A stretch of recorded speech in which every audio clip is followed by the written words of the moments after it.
Hi പ്രിയമുള്ള സുഹൃത്തുക്കളെ, അല്ല, ഇസ്ലാം മതം മാത്രമുള്ള ഒരു രാജ്യത്ത് വലിയ ബുദ്ധിമുട്ടായിരിക്കും ഗവേഷണങ്ങളും പഠനങ്ങളും ഒരു പൊതു ചിന്താധാരയും ഒക്കെ വളർത്തിയെടുക്കാൻ. കാരണം മുമ്പൊരിക്കല് സിംസാർ ഹുദവിയോട് ഒരു ശ്രോതാവ് ചോദിച്ചു, അവയവദാനം പാടുണ്ടോ? ഇല്ല, ഇസ്ലാം ഒരിക്കലും അത് അനുവദിക്കുന്നുമില്ല. അതിന് അദ്ദേഹത്തെ നമ്മൾ കുറ്റം പറഞ്ഞിട്ട് കാര്യമില്ല. അവയവദാനം ഇസ്ലാമികമല്ല, സ്വീകരിക്കാം. ആരുടെയും വൃക്കയും ഹൃദയവും കരളും ഒക്കെ പറിച്ചെടുത്ത് നമുക്ക് സെറ്റ് ചെയ്ത് നമുക്ക് ജീവിക്കാം. കാരണം നമ്മുടെ ജീവൻ അത്രമാത്രം ഇമ്പോർട്ടന്റ് ആണല്ലോ.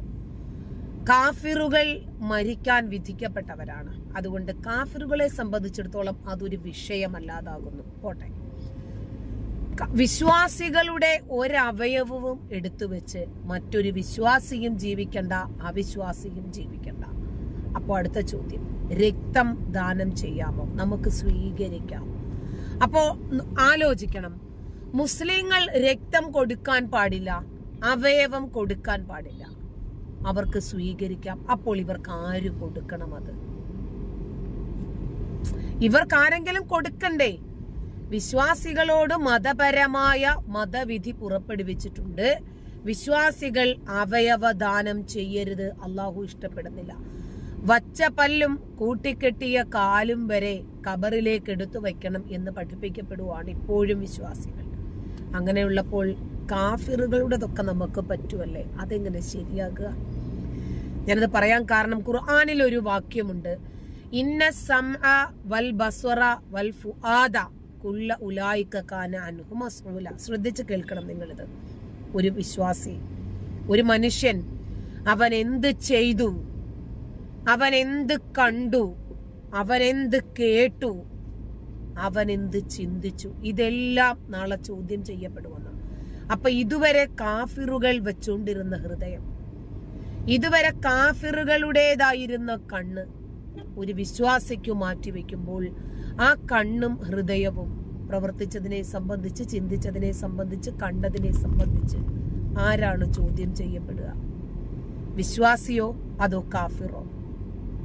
ഇതുവരെ അവയവദാനം പാടേയില്ല എന്ന് പറഞ്ഞിരുന്ന അബ്ദുൽ നാസർ മദനി എന്ന് പറയുന്ന ഭീകരന് ഇപ്പോൾ അവയവ മാറ്റൽ ശസ്ത്രക്രിയ നടത്തി. നിങ്ങളത് അറിഞ്ഞിരുന്നോ? നല്ലൊരു വിഭാഗം മാധ്യമങ്ങളും അതങ്ങ് പൂഴ്ത്തിവെച്ചു. കാരണം ഇതുപോലെയുള്ള എതിർ ചോദ്യങ്ങൾ ഉണ്ടാകും.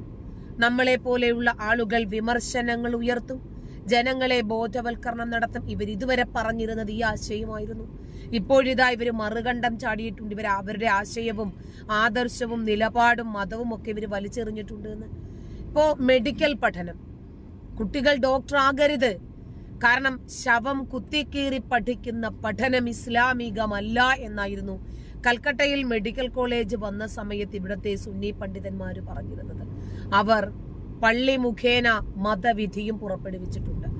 അങ്ങനെ ഹിന്ദുക്കളും ക്രിസ്ത്യാനികളും ഒക്കെ ചെരുപ്പ് തേയുവോളം നടക്കുകയാണ് അവനവന്റെ മക്കൾക്ക് കൽക്കട്ട മെഡിക്കൽ കോളേജിൽ ഒരു അഡ്മിഷൻ കിട്ടാൻ വേണ്ടി. ആ സമയത്ത് ഇവിടെ പഠിക്കരുത്. അങ്ങനെയാണെങ്കിൽ മുസ്ലിങ്ങളിൽ എങ്ങനെയാണ് ഡോക്ടർമാരുണ്ടാകുന്നത്? അവരെ പഠിപ്പിക്കുന്നതിലും അമുസ്ലിങ്ങളായിട്ടുള്ള ഡോക്ടർമാരുണ്ടാകില്ലേ?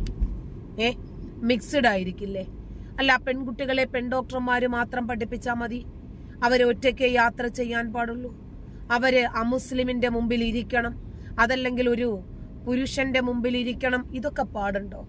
ഇങ്ങനൊക്കെ നോക്കിയാൽ ഇവർക്ക് ഏറ്റവും എളുപ്പം താലിബാനികളായിട്ട് ജീവിക്കുന്നതല്ലേ? അഫ്ഗാനിൽ പോയി പറയുന്നത് കൊണ്ടൊന്നും വിചാരിക്കരുത്. ഇവർ ഈ രൂപത്തിൽ ചിന്തിക്കുമ്പോൾ, ഈ രൂപത്തിൽ ഇനിയും ആധുനിക സമൂഹത്തെ 6-ാം നൂറ്റാണ്ടിലേക്ക് കൊണ്ടുപോയി കെട്ടുമ്പോൾ നമുക്ക് ഈ രൂപത്തിൽ തിരിച്ചു ചോദിക്കേണ്ടി വരുന്നതാണ്. വിമർശിക്കണമെന്ന് കരുതിയോ, അതല്ലെങ്കിൽ ഇവരെ ഇഷ്ടമില്ലാത്തത് കൊണ്ടോ, വെറുപ്പുണ്ടാക്കാൻ വേണ്ടിയിട്ടോ ഒന്നുമല്ല.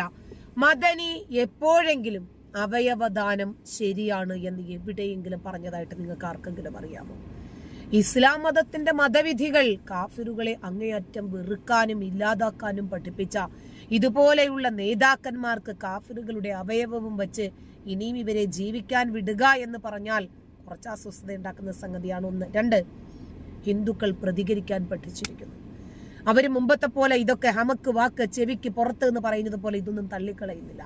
അവർ കൃത്യമായ രൂപത്തിൽ ചോദ്യങ്ങൾ ചോദിച്ചും പ്രതികരിച്ചും തുടങ്ങി. മദനിയുടെ വിഷയത്തിൽ ഹിന്ദുക്കൾ ശക്തമായി പ്രതികരിക്കുന്നു. കേൾക്കാം. ഇതുവരെ നിശബ്ദരായിരുന്ന ഹിന്ദുക്കളും ക്രിസ്ത്യാനികളും ഇസ്ലാം മത വിശ്വാസികളുടെ ഈ കപട സദാചാരം മനസ്സിലാക്കിയിരിക്കുന്നു. അവർക്ക് ഇന്നല്ലെങ്കിൽ നാളെയാണെങ്കിലും ഇസ്ലാം മത രാഷ്ട്രം എന്ന സങ്കല്പം മാത്രമേ ഉള്ളൂ. ഇനിയെങ്കിലും നമ്മൾ ശബ്ദിച്ചിട്ടില്ലെങ്കിൽ നമ്മൾ വെറും മണ്ടന്മാര് എന്ന് ചരിത്രം വിധി എഴുതുമെന്ന് അവർ മനസ്സിലാക്കി ഒറ്റപ്പെട്ട രൂപത്തിലെങ്കിലും ഹിന്ദുക്കളും ക്രിസ്ത്യാനികളും പ്രതികരിക്കുന്നുണ്ട്. കേൾക്കാം. കേരളത്തിലെ സുഡാപ്പികളുടെ കണ്ണിലുള്ളിയും അവരുടെ കരളിന്റെ കഷ്ണമൊക്കെയായ അബ്ദുൽ നാസർ മദനി എന്ന അവരുടെ സ്വന്തം ഉസ്താദ് കഴിഞ്ഞ ദിവസം മെഡിക്കൽ ട്രസ്റ്റ് ഹോസ്പിറ്റലിൽ വൃക്ക മാറ്റിവെക്കൽ ശസ്ത്രക്രിയയ്ക്ക് വിധേയനായി എന്ന് ചില മാധ്യമങ്ങൾ റിപ്പോർട്ട് ചെയ്തു. കഴിഞ്ഞ ഒരു വർഷമായിട്ട് ഡയാലിസിസും മറ്റുമൊക്കെ ആയിട്ട് അദ്ദേഹം ചികിത്സയിലായിരുന്നു. അങ്ങനെ ഒടുവിൽ അദ്ദേഹത്തിന് ഒരു വൃക്ക ലഭിച്ചിരിക്കുന്നു. അങ്ങനെ കഴിഞ്ഞ ദിവസം അത് മാറ്റിവെച്ചു. അദ്ദേഹം കടുത്ത വിശ്വാസിയാണ് എന്ന് പ്രത്യേകം പറയേണ്ട കാര്യമില്ല. രാജ്യത്ത് അദ്ദേഹം ഒരു വിവാദ നായകൻ കൂടിയാണ്. ചില കേസുകളിലൊക്കെ ഇപ്പോഴും പ്രതി ചേർക്കപ്പെട്ടിട്ടുള്ള വ്യക്തിയാണ്. ഇപ്പോഴും ജയിലിലും ജാമ്യത്തിൽ പുറത്തുമൊക്കെ ആയിട്ട് കഴിയുന്ന ഒരു വ്യക്തിയാണ്. തികച്ചും കേരള രാഷ്ട്രീയത്തെ സംബന്ധിച്ചും ഇന്ത്യൻ രാഷ്ട്രീയത്തെ സംബന്ധിച്ചൊക്കെ ഒരു വിവാദ നായകൻ തന്നെയാണ് അദ്ദേഹം. വിവാദ നായകൻ മാത്രമല്ല, കേരളത്തിൽ ഒരുപക്ഷെ മുസ്ലിം യുവാക്കൾക്കിടയിൽ തീവ്രവാദത്തിന്റെ വിത്ത് പാകിയതിൽ പ്രധാനപ്പെട്ട ഒരു വ്യക്തി എന്ന് പറയാവുന്ന ഒരാൾ കൂടിയാണ് ശ്രീ അബ്ദുൽ നാസർ മദനി. തെറി പറഞ്ഞാലും കുഴപ്പമില്ല. അദ്ദേഹത്തിന് കടുത്ത വിശ്വാസം കൂടിയുണ്ട്. ഇസ്ലാമിന്റെ വിശ്വാസം അനുസരിച്ച് അവയവങ്ങൾ ദാനം ചെയ്യാൻ പാടില്ല എന്നാണ്, എന്നാൽ സ്വീകരിക്കാം എന്നാണ്. സ്വാഭാവികമായിട്ടും ഒരു കടുത്ത വിശ്വാസിയായ അദ്ദേഹം മറ്റൊരു ഇസ്ലാമിന്റെ തന്നെ വൃക്കയായിരിക്കില്ല സ്വീകരിച്ചത്. വലിയ പണമൊക്കെ കൊടുത്തിട്ടായിരിക്കാം ഒരുപക്ഷെ മറ്റാരെങ്കിലും അമുസ്ലിം ആയിട്ടുള്ള ആരെങ്കിലും ആയിരിക്കാം വൃക്ക അദ്ദേഹത്തിന് കൊടുത്തു. വൃക്ക ദാനം ചെയ്യുകയാണ് എന്നാണ് പൊതുവെ മാധ്യമ ഭാഷ്യമെങ്കിലും ഇതൊന്നും ആരും വെറുതെ കൊടുക്കില്ല.